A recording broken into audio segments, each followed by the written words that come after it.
Hello students, welcome to Adi Pathshala. Today we are going to discuss part 4th of human eye and the colorful word. इसमें से human आई हट गया है, आपको केवल colourful word पढ़ना है। आज का जो वीडियो है उसमें हम लोग डिस्कस करेंगे न्यूटन्स डबल प्रिज्म एक्सपेरिमेंट को और रेनबो फॉर्मेशन को समझेंगे। ठीक है, जिन लोगों ने ये वाला वीडियो समझना है उन्हें पहले का जो वीडियो है पार्ट फर्स्ट और सेकंड वो समझोगे तब ये प्रिज्म वाला कॉन्सेप्ट समझ में आएगा, अदरवाइज़ नहीं आएगा। ठीक है, तो देखिए बिना देर किए स्टार्ट करते हैं। Isaac Newton double prism experiment ये क्या है, इस फिगर को देखो ध्यान से। अब इसमें क्या है कि एक वाइट लाइट, जब हमने इसके पहले डिस्पर्जन ऑफ लाइट में देखा था तो हमने देखा कि एक प्रिज्म थी, उसमें से एक वाइट लाइट हमने गुजारी, वो 7 कलर्स में डिवाइड हो गई, एक स्पेक्ट्रम जनरेट हुआ। यहाँ तक, इतना तक उस डिस्पर्जन ऑफ लाइट में हमने समझा था। मतलब उसमें ये था कि अगर एक वाइट लाइट की ऑब्लिकली किसी भी प्रिज्म से पास कराई जाती है तो वो अपने 7 कलर्स के बैंड में डिवाइड हो जाती है। ठीक है, उस बैंड को हम स्पेक्ट्रम कहते हैं। ठीक है, लेकिन न्यूटन जी ने इस पर एक नई चीज़ ऐड करी। उन्होंने क्या किया कि इस एक्सपेरिमेंट को इतना करने के बाद उन्होंने थोड़ा आगे बढ़ाया।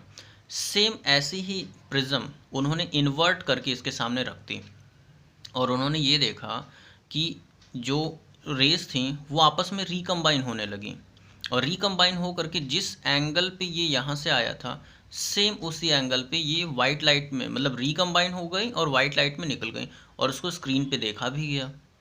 तो न्यूटन जी ने ये कंक्लूड किया कि हाँ, लाइट जो होती है, जो सनलाइट है, sunlight has 7 colours and sunlight is the white light. ठीक है, न्यूटन फर्स्ट पर्सन थे जिन्होंने ये बात कंक्लूड करी थी कि सनलाइट कॉम्बिनेशन होती है 7 कलर्स का। ठीक है, यही वो एक्सपेरिमेंट है। ठीक, इस एक्सपेरिमेंट में principle of reversibility of path of light भी यूज़ हुआ है।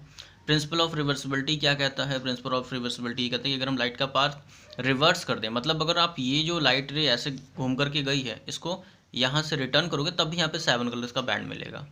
ठीक है, और या फिर ऐसे समझो कि एक सिंगल प्रिज्म ले ली और उस पर 7 अलग अलग कलर्स जिन एंगल्स पे यहाँ से आए हैं उन्हीं एंगल्स पे वापस भेजा तो वो रिकम्बाइन होकर के एक वाइट लाइट प्रोड्यूस कर देंगे।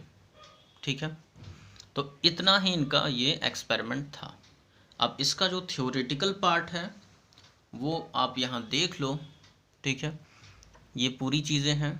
ठीक है, पहली प्रिज्म के रिस्पेक्ट में दूसरी प्रिज्म कैसे इन्वर्टेड रखी, क्या किया, ठीक है, वो सारी चीज़ें।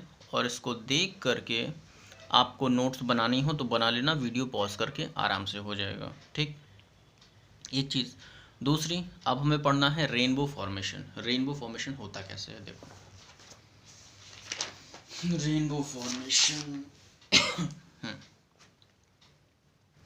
रेनबो फॉर्मेशन में क्या होता है कि जब कभी भी बारिश का दिन हो और उसमें सन निकल आए सामने तो पॉसिबिलिटी हो जाती है रेनबो बनने की। ठीक है, रेनबो में क्या होता है, रेनबो फॉर्म कैसे होता है उसका पहले कॉन्सेप्ट आप समझ लो। देखो ये फिगर, इसमें क्या है, वाटर की जो ड्रॉपलेट्स होती हैं वो एक प्रिज्म की तरह से एक्ट करती हैं। तो जब वाइट लाइट इसमें से, यानी कि सनलाइट इसमें से जाती है तो अपने 7 कलर्स में डिवाइड हो जाती है और यहाँ पे वो इसके बाहर नहीं निकलती है। ठीक, वो टोटली रिफ्लेक्ट हो जाती है, मतलब यहाँ पे TIR टोटल इंटरनल रिफ्लेक्शन होता है। टोटल इंटरनल रिफ्लेक्शन यहाँ पे होता है। तो और जब वो पूरा बैंड हमारी आँखों में पड़ता है तो हमें एक 7 कलर्स का बैंड दिखता है। ठीक है, जिसे कि हम रेनबो कहते हैं। ठीक है, बस यही इसका कॉन्सेप्ट है और मतलब ये जो पूरा मैकेनिज़्म यहाँ समझाया जा रहा है। ठीक है, ये ऐसे होता है। अब यहाँ एक कंडीशन आती है कि सर हम रेनबो हमेशा क्यों नहीं देख पाते हैं। देखो उसकी बहुत सारी चीज़ें हैं। हो सकता है कि रेनी डे हो बट सन ना निकला हो। ठीक, सन की पोजीशनिंग यहाँ मैटर करती है। आप ये समझो, देखो इस फिगर को ध्यान से देखो, इसमें सन ऑब्जर्वर के पीछे है और ड्रॉप सामने है। ठीक है, तो हमेशा याद रखना कि ऑब्जर्वर हमेशा बीच में होना चाहिए, ड्रॉप और सन के बीच में, और सन उसके बिहाइंड और ये फ्रंट में होनी चाहिए, तभी आप एक रेनबो को देख पाओगे, नहीं तो नहीं देख पाओगे।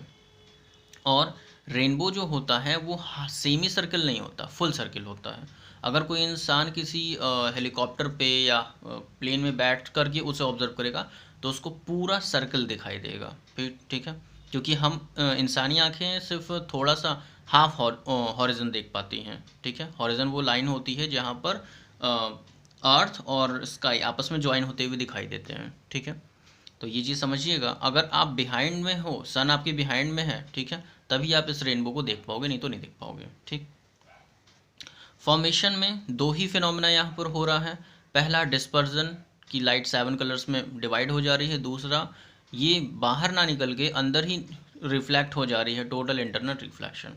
मतलब अगर कोई शॉर्ट में आपसे पूछ दे कि कौन कौन सी चीज़ें डिपेंड करती हैं रेनबो फॉर्मेशन के लिए, तो आप उसे सिर्फ 3 चीज़ें बताओगे। There are 3 phenomena. First is dispersion of light, dispersion of white light. Second, total internal reflection. And third, sun must be back behind the observer. Sun जो होना चाहिए ऑब्जर्वर के पीछे होना चाहिए। तो आई होप कि चीज़ें समझ में आ रही हैं। ये नोट्स बना लेना इन पार्ट्स का, ठीक है, इजी है, और ये डायग्राम भी आपके काफ़ी काम आ जाएगा, चीज़ें आप देख लो। तो ठीक है, आज का वीडियो हम लोग यहाँ पर ख़त्म करते हैं।